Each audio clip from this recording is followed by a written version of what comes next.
Hello everyone, discuss करेंगे आज के इस पर्टिकुलर वीडियो में एसएससी सीजीएल टायर 1 2022 के all 25 question general awareness section से जो आपके 1 दिसंबर 2022 के दिन आपका एग्जाम हुआ था 2:30 पीएम से 3:30 पीएम के बीच में आप ऐसा बोल सकते हैं।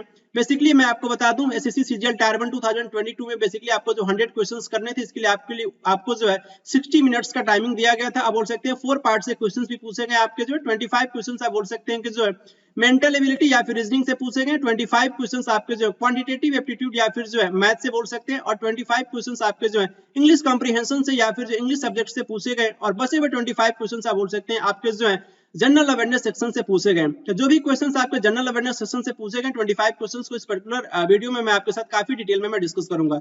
शुरू करते हैं फिर आज का इंपॉर्टेंट वीडियो बिना टाइम वेस्ट किए हुए। और ये डिस्कशन का लैंग्वेज क्या होगा, बाइलिंगुअल होगा, जिससे दोनों मीडियम के एस्पायरेंट इस पर्टिकुलर सीरीज को अच्छे से एंजॉय कर सके। फर्स्ट क्वेश्चन आपसे पूछा गया, आपको बताना था कि ये जो आपका कौन सा रेलवे सिस्टम बेसिकली ये कनेक्ट कर रहा होता है सेंट पीटर्सबर्ग को जो है ये व्लादिवोस्टोक से बेसिकली ये कनेक्ट करता है। कौन सा रेलवे सिस्टम, अल्ताई रेलवे या फिर अमूर रेलवे या फिर ट्रांस वैकाल रेलवे या फिर ट्रांस साइबेरियन रेलवे। तो याद रखिए ट्रांस साइबेरियन रेलवे जो है बेसिकली किसको कनेक्ट करता है, सेंट पीटर्सबर्ग को जो व्लादिवोस्टोक से ये बेसिकली आपका ये कनेक्ट करता है trans Siberian railway. Important point पे फोकस करना है आपको, ये बेसिकली आपको रूस में देखने को मिलेगा ये ट्रांस साइबेरियन रेलवे जो बेसिकली आपका ये कनेक्ट कर रहा होता है सेंट पीटर्सबर्ग को, जो वेस्ट में आपको देखने को मिलेगा व्लादिवोस्टोक। और ये पैसिफिक कोस्ट में बेसिकली आपका ये ये आपका साइबेरियन रेलवे देखने को मिलता है। और ये पैसिफिक कोस्ट की अगर मैं बात करूं, ये आपके पर्टिकुलर शिफ्ट में पूछा भी गया था कि ये ट्रांस साइबेरियन रेलवे जो है ये आपका जो है किसके कोस्ट पे आपका ये लोकेटेड है। तो आपको याद रखना है कि पैसिफिक कोस्ट भी देखने को मिलता है, प्रशांत महासागर। और इसकी लेंथ क्या है आपको याद रखना है 9332 9332 किलोमीटर ये आपका जो है ट्रांस साइबेरियन रेलवे का बोल सकते हैं कि ये आपका ये लेंथ है। और ये डबल ट्रैक्ड के साथ साथ आप बोल सकते हैं कि इलेक्ट्रिफाइड ट्रांस कॉन्टिनेंटल रेलवे है, पूरे वर्ल्ड में आपको ऐसा देखने को मिलेगा। और ये बेसिकली हेल्प भी करता है किसको ओपन करने में, बेसिकली आपका ये वेस्ट में जो यूरोपियन मार्केट्स है उसको ये बेसिकली बोल सकते हैं कि ओपन करने में आपका ये हेल्प करता है एशियन रीजन से, कि कहां पे आपका जो है वेस्ट यूरोपियन मार्केट्स को ओपन करने में आपके ट्रांस साइबेरियन रेलवे क्या करता है कि आपका हेल्प करता है। और इसके साथ साथ आपको याद रखना है ये किसके थ्रू जो बोल सकते हैं कि आपको देखने को मिलेगा उरल माउंटेन्स भी देखने को मिलेगा इसके रास्ते में, वो बोल सकते हैं एनसी रिवर्स के साथ साथ चीता एक बहुत ही इंपॉर्टेंट आपका एग्रो सेंटर देखने को मिलेगा। और ये इर्कतुस्क के साथ साथ जो एक फॉर सेंटर आपका ये बेसिकली आपका ये इर्कतुस्क है जो आपको देखने को मिलेगा ट्रांस साइबेरियन रेलवे के रूट में। नेक्स्ट आपको याद रखना है कि बेसिकली किसको कनेक्ट करता है, साउथ में जो है बेसिकली आपको देखने को मिलेगा ये साउथ में जो आपका ये पर्टिकुलर जो आपका ये प्लेस है उसको कनेक्ट करने में भी आपका हेल्प करता है। ओडिशा जो आपको देखने को मिलेगा, आपको कंफ्यूज नहीं होना, मैं ओडिशा राज्य की बात नहीं कर रहा हूँ, ये जो यूक्रेन में आपको देखने को मिलेगा। और ये बाकू जो है बेसिकली कैस्पियन कोस्ट पे लोकेटेड है। और ये आपका जो ताशकंद जो उज्बेकिस्तान में, और ये उलान बटोर जो है मंगोलिया में, और ये सिंगयांग जो आपका मुकदेन और ये विजिंग चाइना में आपका पर्टिकुलर जो प्लेस जो साउथ में आपको ये जो देखने को मिलेगा उसको भी बेसिकली कनेक्ट करने का आपका ये काम करता है कौन, ट्रांस साइबेरियन रेलवे। आपको इमेज पे फोकस करना है, सेंट पीटर्सबर्ग से आप यहाँ पे देख सकते हैं आपका व्लादिवोस्टोक तक ये फैला होता है। और ये मॉस्को और ये कजान और उसके बाद से यकेतिनबर्ग और ये आपका जो है ओम्स बोल सकते हैं। और ये इंपॉर्टेंट पॉइंट चीता और उसके बाद से जो खैबरोस के बारे में आप इंपॉर्टेंट पॉइंट याद रख सकते हैं। और ये आपसे एग्जाम से पूछा जाता है कि बाल्टिक सी के साथ जो है कौन कौन से कंट्री अपने जो है बाउंड्री को शेयर करते हैं, इसका आंसर आप कमेंट बॉक्स में दे सकते हैं। कैस्पियन सी के बारे में भी आइडिया रख सकते हैं, आपको देखने को मिलेगा कैस्पियन सी। और उसके बाद से जो सी ऑफ ओकस्टक भी आपको यहाँ पे देखने को मिलेगा। तो किसी भी क्वेश्चंस को आप 180 डिग्री पे जाकर के अगर आप अच्छे से उसके एक्सप्लेनेशन पे फोकस करते हैं तो यहाँ से भी आपके एग्जाम्स में जो क्वेश्चंस देखने को मिल सकते हैं। इंपॉर्टेंट पॉइंट पे आपको फोकस करना है जो आपके ऑप्शन में मेंशन था।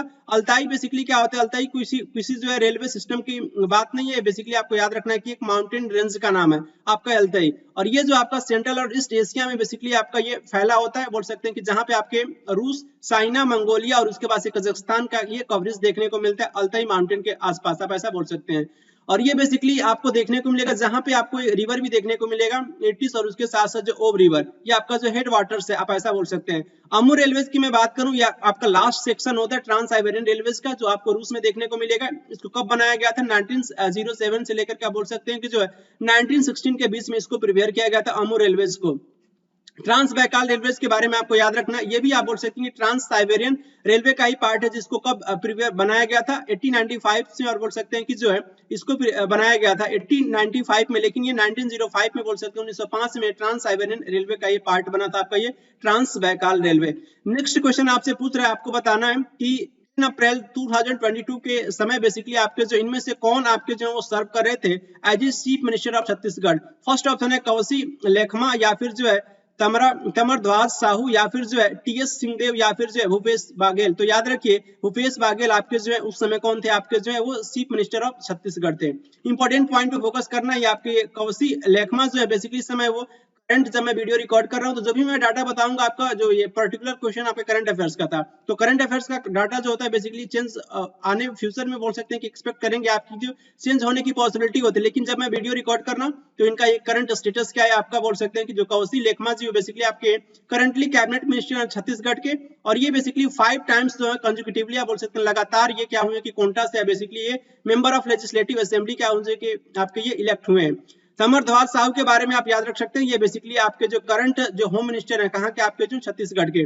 और ये टीएस सिंहदेव बोल सकते हैं, इनके बारे में आपको याद रखना, ये करंट बोल सकते हैं कि हेल्थ मिनिस्टर है कहाँ के, आपके जो छत्तीसगढ़ के। भूपेश बघेल के बारे में आप याद रख सकते हैं कि ये आपके जो थर्ड और उसके बाद से करंट जो है आपके चीफ मिनिस्टर है आपके जो है वो छत्तीसगढ़ के Bhupesh Baghel ji. Electricity amendment bill 2022 जिसको इंट्रोड्यूस किया गया था लोकसभा में 8 अगस्त 2022 के दिन, और इस बिल जो बेसिकली ये जो इलेक्ट्रिसिटी एक्ट को जो है ये कब इसको एस्टैब्लिश किया गया है, 2005 में या फिर 2007 में या फिर 2001 में या फिर 2003 में। तो इलेक्ट्रिसिटी एक्ट इसको एस्टैब्लिश किया गया था 2003 में। आपको इंपॉर्टेंट पॉइंट पे फोकस करना है, इलेक्ट्रिसिटी अमेंडमेंट बिल 2022 को जो बेसिकली लोकसभा में एस्टैब्लिश किया, इसको जो इंट्रोड्यूस किया गया था 8 अगस्त 2022 के दिन। और इसमें डेट के बारे में आपको बता दूं, ये भी आपका पर्टिकुलर शिफ्ट में पूछा गया था किस डेट को जो है आपके इलेक्ट्रिसिटी अमेंडमेंट बिल इसको जो इंट्रोड्यूस किया गया था लोकसभा में। और इसके अमेंडमेंट के दौरान ये देखने को मिला कि सेटअप किया गया CERC and SCERC regulatory commission. CERC basically क्या करेगा कि जो इंटर स्टेट, दो स्टेट के बीच में जो भी आपका इलेक्ट्रिसिटी मैटर्स उसको रेगुलेट करेगा, और एससीईआरसी क्या करेगा इंट्रा स्टेट्स के अंदर जो भी आप बोल सकते हैं कि जो है इलेक्ट्रिसिटी से रिलेटेड जो भी प्रॉब्लम्स होगी उससे रिलेटेड जो भी मैटर्स होगी उसको बेसिकली आप एससीईआरसी क्या करेगा कि उसको जो है वो रेगुलेट करेगा। किस साइट्स के बारे में डिस्कशन किया जा रहा है आपको देखने को मिलेगा हिल के ऊपर, आप बोल सकते हैं ब्रह्मपुत्र वैली के आसपास, और ये जब आप चाइना और उसके साथ साथ में हमारे रास्ते में भी आपको देखने को मिलेगा मेहरगढ़ या फिर पयमपल्ली या फिर गुफरकाल या फिर दार्जिलिंग हेडिंग। तो याद रखिए दार्जिलिंग हेडिंग आपको देखने को मिलेगा, और ये दार्जिलिंग हेडिंग के बारे में आप याद रख सकते हैं ये एक प्रकार का जो नियोलिथिक साइट है। किरान छपरा जो आपको बिहार में देखने को मिलेगा, कोलदीवा और उसके बाद से महागरा और उसके बाद से बुर्जहोम बेसिकली देखने को मिलेगा जम्मू एंड कश्मीर में, कोलदीवा और महागरा ये आपको उत्तर प्रदेश में देखने को मिलेगा।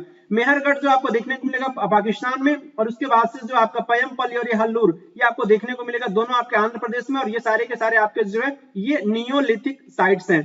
आपसे पूछा जाता है किसके बारे में जो है पैलियोलिथिक साइट्स के बारे में, तो पैलियोलिथिक साइट्स के बारे में आप कुरनूल केव्स, उसके बाद से जो है हुंसी और उसके बाद से जो है भीमबेटका की गुफाएं आपको एमपी में देखने को मिलेगा मध्य प्रदेश में, और ये यूनेस्को वर्ल्ड हेरिटेज साइट्स का पार्ट है। सांची का स्तूपा भी आपको एमपी में देखने को मिलेगा, और ये भी आपका जो यूनेस्को वर्ल्ड हेरिटेज साइट का पार्ट है।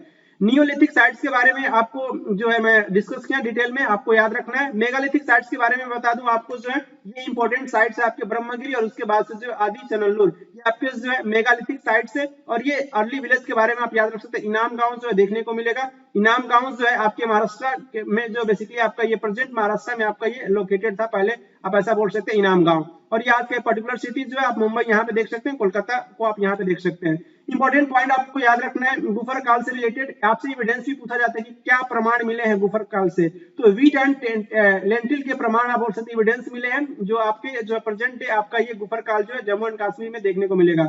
और ये वीट बार्ली सीप गोट और उसके बाद से कैटल के प्रमाण आप बोल सकते हैं एविडेंस बोल सकते हैं मेहरगढ़ से, और मेहरगढ़ जो बोल सकते हैं कि एग्रीकल्चर साइट था जो प्रेजेंट पाकिस्तान में देखने को मिलेगा। ब्लेग्राम मिलेट कैटल उसके बाद से सीप और पिग इसके जो बोल सकते हैं पयमपल्ली से इसके एविडेंस मिले जो आंध्र प्रदेश में आपको देखने को मिलेगा। मिलेट कैटल सीप गोट और उसके बाद से जो पिग इसके बोल सकते हैं कि इसके एविडेंस हल्लूर से मिला है, और बोल सकते हैं कि प्रेजेंट डे आपका ये आंध्र प्रदेश में आपका ये हल्लूर जो साइट है आपका ये बोल सकते हैं कि लोकेटेड है।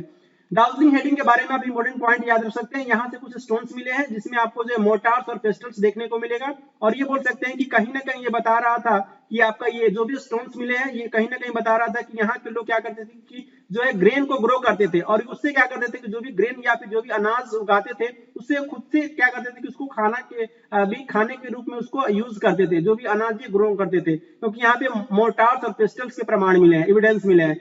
और उसके बाद से जेडेटाइट भी आपको याद रखना है कि इंपॉर्टेंट स्टोन है जो ऐसा माना जाता था कि जो आप ये चाइना से जो है उस समय ये लाया गया था आपका जेडेटाइट। और ये आपको जो है फॉसिल वुड और उसके साथ साथ पोट्री के भी जो है कुछ टूल्स के रूप में आप बोल सकते हैं कि यहाँ पे एविडेंस मिले हैं। और मेहरगढ़ के बारे में आप इंपॉर्टेंट पॉइंट याद रख सकते हैं, एक प्रकार का जो है ये कैसा साइट है, अब ये फर्टाइल प्लेन था जहां पे एग्रीकल्चर क्या किया जाता था कि एग्रीकल्चर साइट आप ऐसा बोल सकते हैं मेहरगढ़ था। और जो आपके बोलन पास, बोलन दर्रा के आसपास बेसिकली आपका मेहरगढ़ जो है देखने को मिलता है। और आप बोल सकते हैं कि एक प्रकार का जो इंपॉर्टेंट रूट है आपका ये बोलन दर्रा जो जिसके रास्ते से ईरान जाया जाता था। और ये मेहरगढ़ से आप बोल सकते हैं कि जो है वुमेन और मेन जो है यहाँ से कुछ प्रमाण मिले हैं। ये क्या करते थे कि मैन और वुमेन जो है आपके बार्ली और व्हीट को ग्रो करते थे। और ये रेयर सेप और गोट्स क्या करते थे कि यहाँ पे जो है बेसिकली फर्स्ट टाइम बोल सकते हैं कि इस एरिया में जो है क्या किया जाता था कि जो लोग सीप और उसके बाद से गोट और उसके साथ साथ जो है यहाँ के मैन और वुमेन जो है बार्ली और व्हीट को क्या कर रहे थे कि ग्रो करते थे, आप ऐसा बोल सकते हैं। और ये जो अर्लीस्ट विलेज भी था आपका ये नॉन मेहरगढ़। और ये आर्कियोलॉजिस्ट बेसिकली जब आर्कियोलॉजिस्ट खुदाई करते हैं तो ये पाते हैं कि इस साइड से जो बेसिकली कुछ आपके जो एनिमल्स और के बोन्स भी यहाँ से जो है प्रारंभिक अवस्था में आप बोल सकते हैं कि अर्लीस्ट लेवल पे देखने को मिले हैं। और ये बेसिकली इंक्लूड्स करते हैं जो भी बोन्स ऑब्टेन हुए वाइल्ड एनिमल्स के भी देखने को मिले, डियर और से बोल सकते हैं कि आपका जो पीक के भी जो है आपके जो बोन्स ऑब्टेन हुए इस पर्टिकुलर साइड से। लेटर लेवल्स पे जो भी आर्कियोलॉजिस्ट ये बताते हैं कि यहाँ पे जो है कुछ बोन्स मिले हैं सीप के और उसके बाद से जो सीप मींस बेसिकली आपका भेड़ होता है, गोट मींस आपका बकरी होता है, तो इसके भी आपके जो बोन्स के एविडेंस मिले हैं इस पर्टिकुलर साइट से। और ये कैटल बोन्स बोल सकते हैं कि मोस्ट कॉमन था। और ये कहीं ना कहीं सजेस्ट कर रहा था कि जो एनिमल्स और उसके बाद से जो है यहाँ के लोग बेसिकली एनिमल्स को रखते थे। ये जो बोन्स के जो आपके एविडेंस मिलते हैं इससे ये निकल करके सामने आता है। मेहरगढ़ से और क्या मिला, मेहरगढ़ से स्क्वायर या फिर बोल सकते हैं रेक्टेंगुलर हाउसेस के भी एविडेंस मिले हैं। और ये जो आपके हाउसेस थे 4 या फिर बोल सकते हैं कि इसमें कम से कम 4 या फिर बोल सकते हैं कि इससे अधिक भी आपके क्या थे कि इसमें जो कंपार्टमेंट थे जो इसका यूज बोल सकते हैं स्टोरेज के रूप में किया जाता था। यहाँ पे जो कुछ जो बोल सकते हैं कि जो बहुत सारे सेवरल बरियल साइट्स के भी एविडेंस मिले हैं मेहरगढ़ से। किस स्टेट में जो है तरंगमेल फोक डांस किया जाता है, गोवा में, मध्य प्रदेश में, तमिलनाडु में या फिर केरल में? तो तरंगमेल फोक डांस जो है गोवा में किया जाता है। गोवा के कुछ इंपॉर्टेंट डांस पे आप फोकस करेंगे। भोलो डांस भी किया जाता है। और ये तरंगमेल डांस जो है बेसिकली दशहरा एंड होली के दौरान किया जाता है। कुनमी डांस हो गया, लैंप डांस या फिर जो है दिव्यांशी डांस भी से कहते हैं, फुगड़ी हो गया, उसके बाद से देखनी और ये सिग्मो। और ये आपका जो है देखनी तो रिपीट है, आपको याद रखना है। देखनी डांस जो गोवा में का एक इंपॉर्टेंट फोक डांस है। मोरलम उसके बाद से जो है रोमटा मेल, ये आपके इंपॉर्टेंट जो है गोवा के फोक डांस है। डिस्टेंस जो आपका कवर किया जाता है किसी भी ऑब्जेक्ट के द्वारा, ये बेसिकली टाइम के क्या होता है, इक्वल प्रोपोर्शनल होता है या फिर डायरेक्टली प्रोपोर्शनल होता है या फिर इनवर्सली प्रोपोर्शनल होता है या फिर डबल प्रोपोर्शनल होता है। तो बेसिकली जो आपका ये फॉर्मूला जो होता है DST, distance is equal to speed into time, इसके अकॉर्डिंग हम ये देख पाते हैं कि डिस्टेंस जो होता है टाइम का जो डायरेक्टली प्रोपोर्शनल होता है, इसलिए इसका आंसर आपका जो है वो सेकंड हो जाएगा। फैमिली डॉक्टर प्रोग्राम जो बेसिकली इसको लॉन्च किया गया था एक पायलट बेसिस पे जो फर्स्ट वीक ऑफ सितंबर 2022 में। ये किस स्टेट का जो आपका ये पर्टिकुलर जो आपका फैमिली डॉक्टर प्रोग्राम जो किस स्टेट के द्वारा लॉन्च किया गया था, हरियाणा या फिर ओडिशा या फिर तमिलनाडु या फिर आंध्र प्रदेश? तो याद रखिए बेसिकली आपका ये आंध्र प्रदेश का ये पर्टिकुलर ये प्रोग्राम था। Chief minister YS Jaganmohan Reddy के द्वारा ये पर्टिकुलर आपका ये प्रोग्राम जो है वो लॉन्च किया गया था, family doctor program. Okay, next question आपसे पूछ रहा है ये कौन सा स्टेटमेंट जो आपका ये एसोसिएटेड नहीं है जो पीसी महालनोबिस जो आप बोल सकते हैं कि इनका कंट्रीब्यूशन रहा है formulation of the India's 5 year plans में? फर्स्ट ऑप्शन है आपका उन्होंने स्टैब्लिश करी थी इंडियन स्टैटिस्टिकल इंस्टीट्यूट, या फिर जो उन्होंने स्टार्ट करी थी जनरल सांख, या फिर बोल सकते हैं कि इनको जो है जाना जाता है architect of the Indian planning, या फिर जो इनका जो जन्म जो हुआ था 1983 में जो कलकत्ता में हुआ था। तो बेसिकली इनका जो जन्म जो हुआ था 1893 में हुआ था। कब हुआ था? 1893 में। और ये कलकत्ता तो प्लेस तो सही है। तो ये आपका फोर्थ ऑप्शन जो है आप बोल सकते हैं पीसी महालनोबिस से आपका ये रिलेटेड नहीं, इसलिए आपका जो आंसर फोर्थ हो जाएगा। और ये बाकी के तीनों स्टेटमेंट आपके जो है वो करेक्ट हैं। पीसी महालनोबिस की अगर मैं बात करूं, प्रसन्नता चंद्र महालनोबिस, आप बोल सकते हैं कि इनका जो फर्स्ट इंपॉर्टेंट पॉइंट आपको याद रखने के बारे में फुल फॉर्म भी पूछा जाता है कभी कभी। पीसी महालनोबिस का फुल नेम क्या था? प्रशांत चंद्र महालनोबिस। और ये सेकंड 5 ईयर प्लान जो इन्हीं पे बेस्ड था, बोल सकते हैं कि जो पीसी महालनोबिस मॉडल भी कहते हैं सेकंड 5 ईयर प्लान के मॉडल को। और ये इनका जन्म कहाँ हुआ? 1893 कलकत्ता में हुआ था। उन्होंने स्टैब्लिश भी करी थी इंडियन स्टैटिस्टिकल इंस्टीट्यूट कलकत्ता में, और उन्होंने एक जर्नल स्टार्ट करी थी सांख्य। आप बोल सकते हैं कि दोनों आपका जो है ये ISI और उसके बाद से सांख्य उस समय जो हाईली रिगार्डेड स्टैटिस्टिशियन, और उसके बाद से जो है बहुत सारे बोल सकते हैं कि जो स्टैटिस्टिशियन थे जो हाईली बोल सकते हैं कि इनको अप्रिशिएट किया गया था जो आपके इंपॉर्टेंट रिनाउंड स्टैटिस्टिशियन के द्वारा ISI और सांख्य बोल सकते हैं कि जर्नल को। ओके, नेक्स्ट क्वेश्चन आपसे पूछ रहा है कि जो विंटर यूथ ओलंपिक 2024 जो है बेसिकली इसको कहाँ पे हेल्ड किया जाएगा? गैंगवॉन में या फिर लुज़ैन में या फिर डकार में या फिर सिंगापुर में? तो 2024 का जो आपका जो विंटर यूथ ओलंपिक्स जो है कहाँ पे जो है इसको खेला जाएगा? इसको खेला जाएगा गैंगवॉन, साउथ कोरिया में। ये आपका जो है इंपॉर्टेंट पॉइंट फोकस करना है। ये 2012 का जो है आपका विंटर यूथ ओलंपिक्स जो है कहाँ पे खेला गया था, ऑस्ट्रिया में बोल सकते हैं, इंसब्रुक में खेला गया था। और 2016 का जो है लिलेहैमर ये नॉर्वे में खेला गया था। 2020 का जो है लुज़ेर्न स्विट्जरलैंड में खेला गया था। 2024 का जो गैंगवॉन साउथ कोरिया में खेला जाएगा। ये आपको इंपॉर्टेंट पॉइंट याद रखना है। ये आपका जो है ये समर वर्जन की अगर मैं बात करूं, फर्स्ट समर ओलंपिक्स जो है इसका जो फर्स्ट एडिशन जो है सिंगापुर में 2010 में जो है इसका जो है वो देखने को मिला। ये पर्टिकुलर आपका ये गेम हुआ था, फर्स्ट समर वर्जन किसका जो है यूथ ओलंपिक का। नेक्स्ट क्वेश्चन आपसे पूछ रहा है कि ऑल इंडिया मुस्लिम लीग को इसको जो है 1906 में जो स्टैब्लिश किया गया था, और ये कहाँ पे स्टैब्लिश किया गया था, ढाका या फिर बॉम्बे या फिर मद्रास या फिर जो है सूरत में। तो याद रखिए इसको स्टैब्लिश किया गया था जो है ढाका में, या फिर जो है ढाका आप ऐसा बोल सकते हैं। और 1906 में जो इसको स्टैब्लिश किया गया था। और ये बोल सकते हैं कि ये लीग जो है मुस्लिम लीग जो है पार्टीशन ऑफ बंगाल जो 1905 में बेसिकली हुआ था। पार्टीशन बंगाल उस समय जो आपके कौन थे वायसराय, तो बोल सकते हैं लॉर्ड कर्जन जी थे, उनके समय जो आपका ये पार्टीशन ऑफ बंगाल हुआ था 1905 में। और 1909 में बोल सकते हैं कि जो है ये उसको ये पार्टिसिपेट कर रहे थे जो मुस्लिम लीग जो है, जो आपका ये सेपरेट इलेक्टोरेट्स आया था मुस्लिम्स के लिए अलग, ऐसा बोल सकते हैं कि उनको ये उनके द्वारा जो है ये मिंटो मार्ले सुधार आया था। बेसिकली आपको याद रखना है 1909 का जो गवर्नमेंट था बोल सकते हैं उस समय जो मिंटो मार्ले सुधार 1909 में आया था, उसको बेसिकली आप ये सपोर्ट कर रहे थे, आप ऐसा बोल सकते हैं कि मुस्लिम लीग। ओके, तो ये कुछ इंपॉर्टेंट पॉइंट्स है आपको याद रखना। और ये 1907 में जो आप बोल सकते हैं कि जो नरम दल और उसके बाद से गरम दल में जो क्या होता है कि आईएनसी में जो इंडियन नेशनल कांग्रेस जो बेसिकली आपका ये 2 पार्ट्स में जो है वो डिवाइड, उसमें डिवीजन हमें देखने को मिलता है। और यहाँ पे आपको याद रखना है कि दोनों ग्रुप जो है रीयूनाइट भी होते हैं 1915 में। और ये जो बेसिकली बोल सकते हैं कि 1960 में जो आपका आईएनसी का जो सेशन जो हुआ था वो कहाँ पे हुआ था, आपका जो है वो लखनऊ में हुआ था। तो आप ऐसा बोल सकते हैं कि 1907 में सूरत के जो बिछड़े थे आपके जो आईएनसी नरम दल और गरम दल वो कहाँ पे मिले थे, 1916 में जो है आप बोल सकते हैं लखनऊ में मिले थे। और ये बोल सकते हैं कि कांग्रेस का जो नेक्स्ट ईयर जो आपका जो लखनऊ पैक्ट जो हुआ था उसमें आपके मुस्लिम लीग और उसके बाद से जो है वो आईएनसी जो है इंडियन नेशनल कांग्रेस दोनों बोल सकते हैं कि जो है एक साथ आए थे। तो ये भी आपको याद रखना इंपॉर्टेंट पॉइंट है। नेक्स्ट क्वेश्चन आपको बताना है इसमें से कौन सा आपका फंडामेंटल राइट नहीं है, right to freedom of religion या फिर राइट अगेंस्ट एक्सप्लॉयटेशन या फिर राइट टू इक्वलिटी या फिर राइट टू वोट। तो बेसिकली आपका ये राइट टू आपका ये वोट जो है ये आपका फंडामेंटल राइट नहीं है, आपका ये पॉलिटिकल राइट है। आपको इंपॉर्टेंट पॉइंट पे फोकस करना है। आपके 6 फंडामेंटल राइट्स आपके इंडियन कॉन्स्टिट्यूशन में मेंशन है, और ये आर्टिकल आपके जो है 12 से लेकर के 35, और ये पार्ट 3 में आपको देखने को मिलेगा फंडामेंटल राइट। और ये फंडामेंटल राइट का कॉन्सेप्ट कहां से लिया गया है, तो यूनाइटेड स्टेट्स ऑफ अमेरिका से लिया गया। लेकिन फंडामेंटल ड्यूटीज से अगर पूछा जाए, फंडामेंटल ड्यूटीज का कॉन्सेप्ट कहां से लिया गया, यूएसएसआर या फिर रूस से लिया गया, आप ऐसा बोल सकते हैं। फर्स्ट फंडामेंटल राइट के बारे में डिस्कस करेंगे। आपका राइट टू इक्वलिटी आपको देखने को मिलेगा article 14 to 18। Right to freedom जो आर्टिकल 19 to 22 आपको देखने को मिलेगा। Right against exploitation article 23 and 24 में आपका ये मेंशन है। और ये right to freedom of religion 25 से लेकर के जो है आपको 28 तक देखने को मिलेगा, 25 to 28। Right to freedom of religion cultural and educational right भी पूछा जाता है, आपको देखने को मिलेगा 29 एंड 30 में। और उसके बाद से जो ये इसे बोलते हैं राइट टू कॉन्स्टिट्यूशनल रेमेडीज, जो आपको आर्टिकल 32 में देखने को मिलेगा, जिसके बोल सकते हैं पर्टिकुलर आर्टिकल जो है डॉक्टर भीमराव अंबेडकर जी के द्वारा जो कहा गया था, ये आपका आर्टिकल 32 जो आपका ये सोल ऑफ कॉन्स्टिट्यूशन के भी नाम से जानते हैं। त्र्यंबकेश्वर जो है किस रिवर का ओरिजिन पॉइंट है, महानदी, ताप्ती, रावी या फिर जो है गोदावरी। तो याद रखिए त्र्यंबकेश्वर जो है गोदावरी का जो ओरिजिन पॉइंट है, आपको याद रखना है। गोदावरी नदी के बारे में कुछ इंपॉर्टेंट पॉइंट आप याद रख सकते हैं। लार्जेस्ट पेनिनसुलर रिवर सिस्टम है गोदावरी रिवर, आप ऐसा बोल सकते हैं। दक्षिण गंगा के भी नाम से जानते हैं।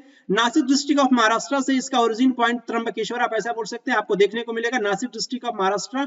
और ये अपना जो पानी कहाँ ये डिस्चार्ज करती है अपना वाटर, बे ऑफ बंगाल में। और इसकी इंपॉर्टेंट ट्रिब्यूटरीज जो होती है वो किसके थ्रू आप बोल सकते हैं कि फ्लो करती है। इंपॉर्टेंट स्टेट्स का नाम आप याद रख सकते हैं, महाराष्ट्र, मध्य प्रदेश, छत्तीसगढ़, उड़ीसा एंड आंध्र प्रदेश। इसकी लेंथ कितनी है गोदावरी रिवर की, 1465 1465 किलोमीटर। और इसका जो 49% आप बोल सकते हैं कि जो ये आपका लाइज करता है महाराष्ट्र में, आपका ये पर्टिकुलर रिवर का जो आपका 49% पार्ट है। 20% मध्य प्रदेश और छत्तीसगढ़ में, और रेस्ट ऑफ द पार्ट आप बोल सकते हैं आंध्र प्रदेश में आपको देखने को मिलेगा गोदावरी रिवर का। पेनगंगा, इंद्रावती, प्राणहिता और उसके बाद से मंजरा, इसकी कुछ इंपॉर्टेंट ट्रिब्यूटरीज है। और ये आपका जो साउथ ऑफ फोलावरा में बेसिकली गोदावरी क्या करती करती है कि फ्लड, हैवी फ्लड कॉज करती है। और ये बोल सकते हैं कि आपका ये जो रिवर जो है आफ्टर राजमुंद्री के बाद से बेसिकली स्प्लिट हो जाती है बहुत सारे ब्रांचेस में, और एक इसका फॉर्मेशन करती है, लार्ज डेल्टा का फॉर्मेशन करती है। इट मींस आपको याद रखना है कि गोदावरी रिवर जो है आपका ये डेल्टा का फॉर्मेशन करती है।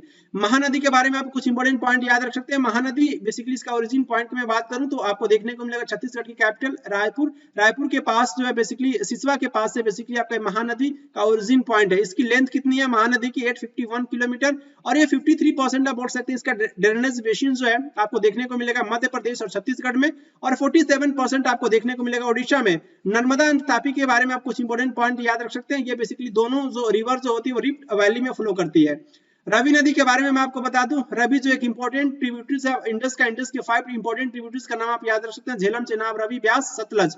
और ये आपका जो रवि जो रिवर जो है बोल सकते हैं कि रोहतांग पास, ये आपका जो कुल्लू हिल्स जो आपको हिमाचल प्रदेश में देखने को मिलेगा वहां से ओरिजिन होती है। और ये किसके थ्रू आपका फ्लो होती है, चंबा वैली जो आपको देखने को मिलेगा हिमाचल प्रदेश में। और ये बोल सकते हैं कि पाकिस्तान में एंट्री होने से पहले बेसिकली ये ज्वाइन करती है या फिर मीटिंग पॉइंट बोल सकते हैं, चेनाब से मिलती है। कहाँ पे मिलती है तो सराय सीधू में बेसिकली इनका मिलन होता है। किससे, जो चेनाब और रावी का मिलन जो है सराय सीधू में होता है पाकिस्तान में एंट्री करने से पहले, तो आपको याद रखना है। पंडित रविशंकर के गुरु कौन थे, बिस्मिल्लाह खान, अमजद अली खान, अली अकबर खान या फिर अलाउद्दीन खान। तो याद रखें इनके गुरु का क्या नाम था, अलाउद्दीन खान थे। बोल सकते हैं पंडित रविशंकर के गुरु।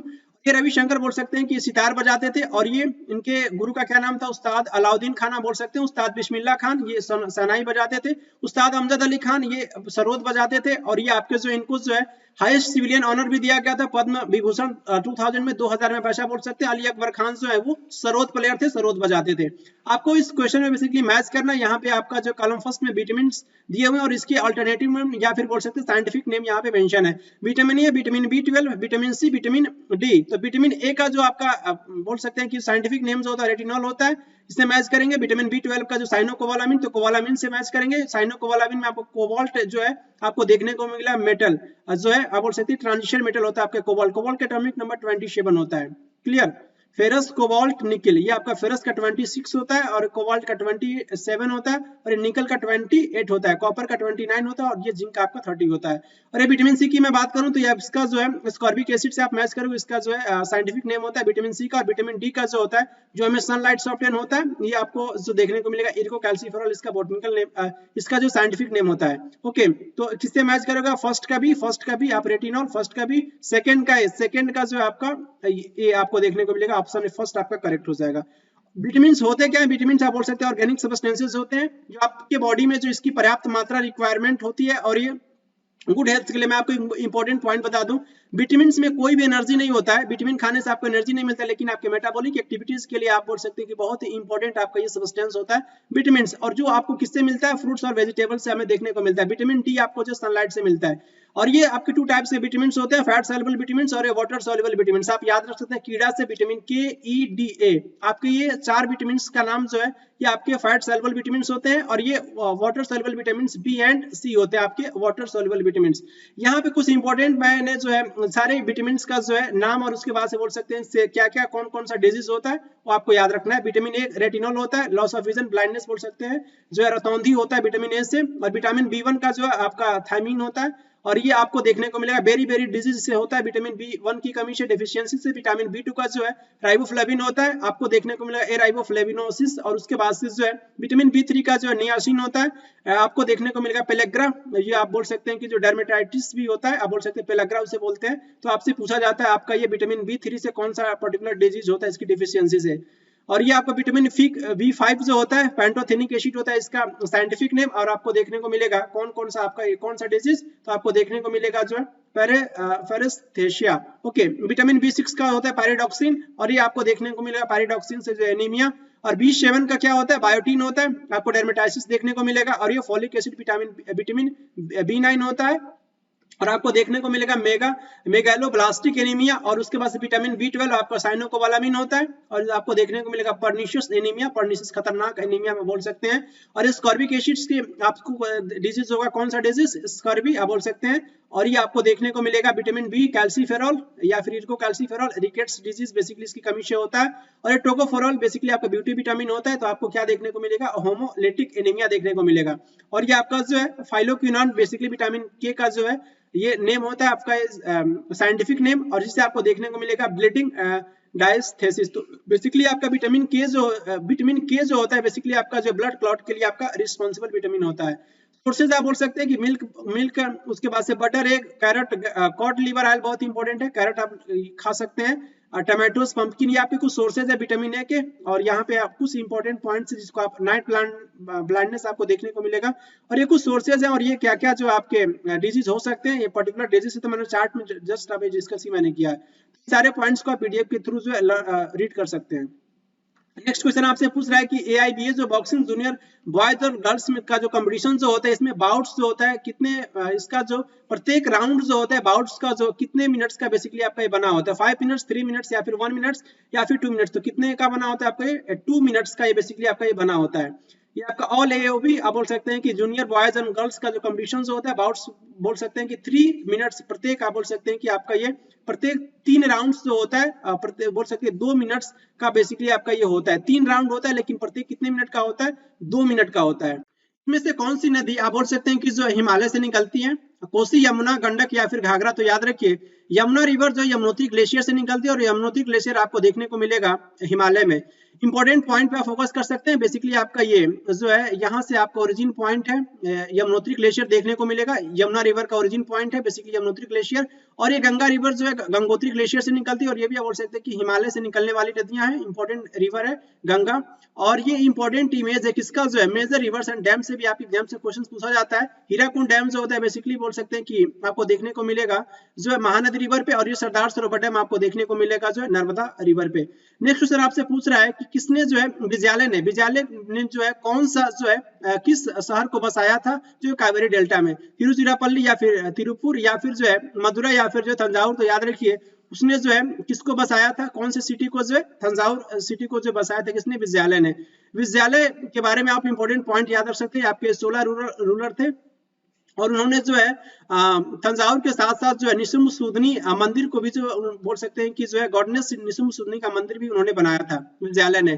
फर्स्ट कंप्लीट सेंसस इंडिया में जो है कब वो स्टार्ट हुआ था, कब हुआ था फर्स्ट कंप्लीट सेंसस। आप ऐसा बेसिकली सेंसस आपका स्टार्ट तो 1872 में लॉर्ड मेयो के काल से हुआ था, लेकिन ये फर्स्ट कंप्लीट सेंसस कब हुआ था इंडिया में, 1881 में या फिर 1872 में या फिर 1900 में या फिर 1860 में। तो याद रखिए बेसिकली इसका आंसर क्या हो जाएगा, फर्स्ट कंप्लीट सेंसस जो इंडिया में 1881 में या फिर बोल सकते हैं 1881 में जो हुआ था।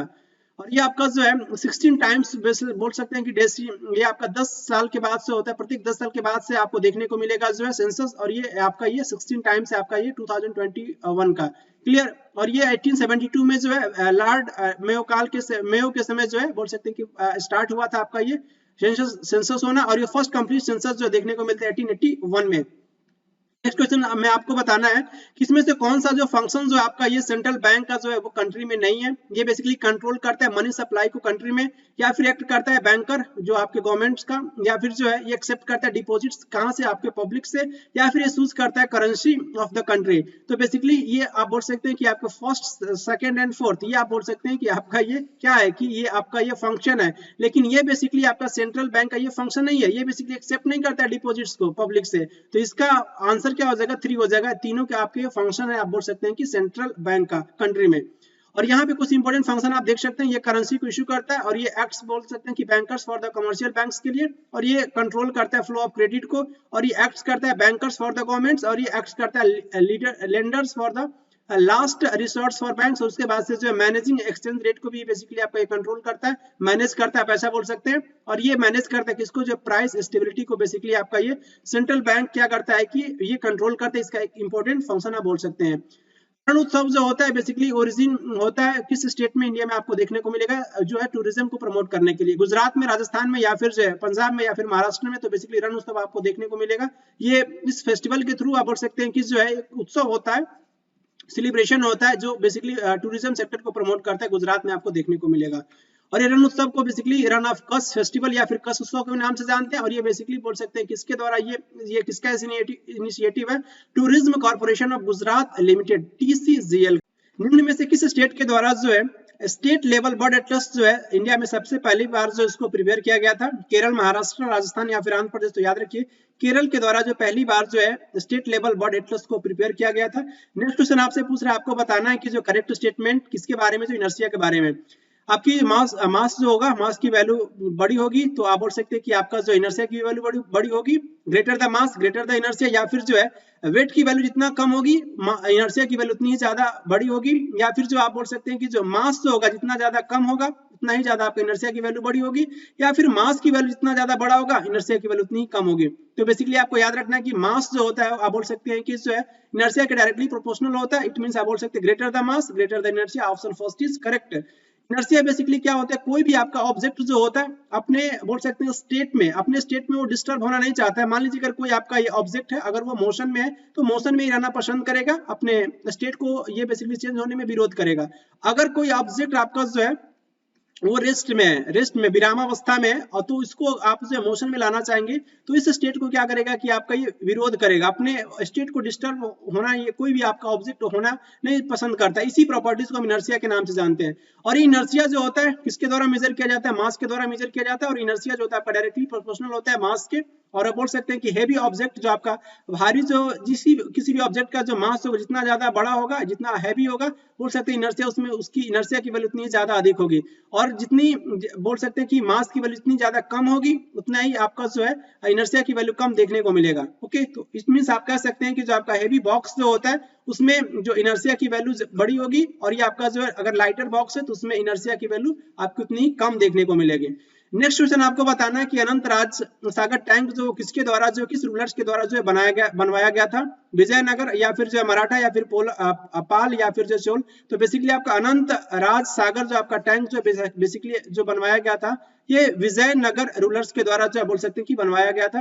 अनंत राज सागर टैंक जो है बेसिकली आप बोल सकते हैं कि जो मालदेवी रिवर पे आपको देखने को मिलेगा, और ये आपको जो इसे हम कोरांगल डैम के भी नाम से जानते हैं। और ये बेसिकली आपको जो है देखने को मिलेगा, ये आपके जो है बहमनी रूलर्स, और ये बहमनी रूलर्स बेसिकली आप बोल सकते हैं विजयनगर साम्राज्य का ही आपका ये पार्ट था। तो इसका आंसर बेसिकली आपका क्या हो जाएगा? इसका आंसर आपका जो फर्स्ट हो जाएगा विजयनगर रूलर्स के द्वारा ये बेसिकली ये अनंत राज सागर टैंक जो है वो बनवाया गया था, Bahmani rulers. Okay, next question आपसे पूछ रहा है कि आपको बेसिकली बताना है कोरियोग्राफर्स के नाम बताने हैं जो बेसिकली इनको जो है 2003 में जो है बॉलीवुड के द्वारा जो 3 टाइम्स नेशनल अवार्ड्स विनर हैं। बेसिकली आपको ये बताना है कौन किस जो है कोरियोग्राफर्स की बात हो रही है 2003 में, उसके बाद 2007 में एंड 2009 में।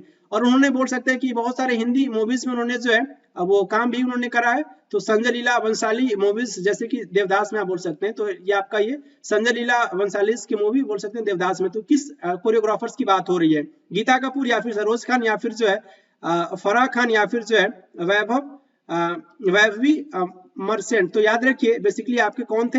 आपके थे सरोज खान। इसका आंसर क्या हो जाएगा आपका जो है वो सेकंड हो जाएगा। तो भी हम कुछ खाना खाते हैं वो बेसिकली आपके बॉडी में जो किस फॉर्म में जो स्टोर होता है वो बेसिकली आपको बताना है माल्टोज, ग्लूकोज, या फिर ग्लाइकोजन, या फिर स्टार्च। तो बेसिकली रिजर्व फूड मटेरियल जो होता है बॉडी में ग्लाइकोजन होता है, और प्लांट में जो रिजर्व फूड मटेरियल के रूप में क्या होता है? स्टार्च होता है। और एक ग्लाइकोजन एंड स्टार्च दोनों आपके जो पॉलीसेकेराइड होते हैं। आपको यहाँ पे फोकस करना है, ये बेसिकली आपका ये जो कार्बोहाइड्रेट्स का क्लासिफिकेशन है यहाँ से आपके एग्जाम्स में क्वेश्चंस पूछा जा सकता है। और ये कुछ इंपॉर्टेंट कॉन्सेप्ट मैं आपके साथ डिस्कस करूंगा। Monosaccharide, disaccharide, oligosaccharides and polysaccharides. Monosaccharides की मैं बात करूं तो ये आपके जो है इसमें 1 शुगर मॉलिक्यूल्स देखने को मिलेगा, ग्लूकोज, फ्रक्टोज एंड गैलेक्टोज। और ये मैनोज भी आपको याद रखना। और ये सारे के सारे बोल सकते हैं कि जो है इन सारे का फॉर्मूला C6H12O6 ही होता है। और ये बोल सकते हैं दूसरे के क्या होते हैं? आपके आइसोमर्स होते हैं। Isomers means what? Isomers means आपको याद रखना है कि केमिकल फॉर्मूला तो आपको सेम देखने को मिलेगा, लेकिन इस स्ट्रक्चर में क्या होता है? डिफरेंस देखने को मिलता है। ग्लूकोज एंड फ्रक्टोज, या फिर गैलेक्टोज, या फिर बोल सकते हैं कि जो आपके मैनोज, इन चारों का स्ट्रक्चर क्या होता है? डिफरेंट होता है, लेकिन केमिकल फॉर्मूला क्या होता है आपका? C6H12O6 होता है। डाइसेकेराइड की अगर मैं बात करूं तो आपको इसमें जो है 2 शुगर मॉलिक्यूल्स देखने को मिलेगा, माल्टोज, सुक्रोज एंड लैक्टोज। और इन तीनों का फॉर्मूला बोल सकते हैं C12H22O11 होता है। क्लियर? और ये ओलिगोसेकेराइड्स में क्या होते हैं? 2 to 10 आपके जो है 2 से लेकर के बोल सकते हैं कि 10 आपके शुगर मॉलिक्यूल्स होते हैं। और ये आपके जो है रैफिनोज एंड स्टाइकियोज आपके जो है ये बोल सकते हैं ओलिगोसेकेराइड्स होते हैं। पॉलीसेकेराइड्स बोल सकते हैं कि 10 या फिर उससे ज्यादा जो आपके जो है वो शुगर मॉलिक्यूल्स होते हैं, स्टार्च, ग्लाइकोजन एंड सेलुलोज। ये आपके तीनों जो होते हैं आपके बोल सकते हैं कि ये पॉलीसेकेराइड्स होते हैं। इसी के साथ आप बोल सकते हैं एसएससी सीजीएल टायर 1 2022 का जो आपके 1 दिसंबर 2022 के जो आपका पर्टिकुलर एग्जाम हुआ था 2:30 PM से लेकर के 3:30 PM के बीच में सारे के सारे जो भी आपके 25 क्वेश्चंस इस पर्टिकुलर शिफ्ट में पूछे गए थे, मैंने आपके साथ जो काफी डिटेल में डिस्कस किया। आई होप आप इस पर्टिकुलर सीरीज को एंजॉय कर रहे होंगे। मिलेंगे आपसे नेक्स्ट सेट में। Thank you very much.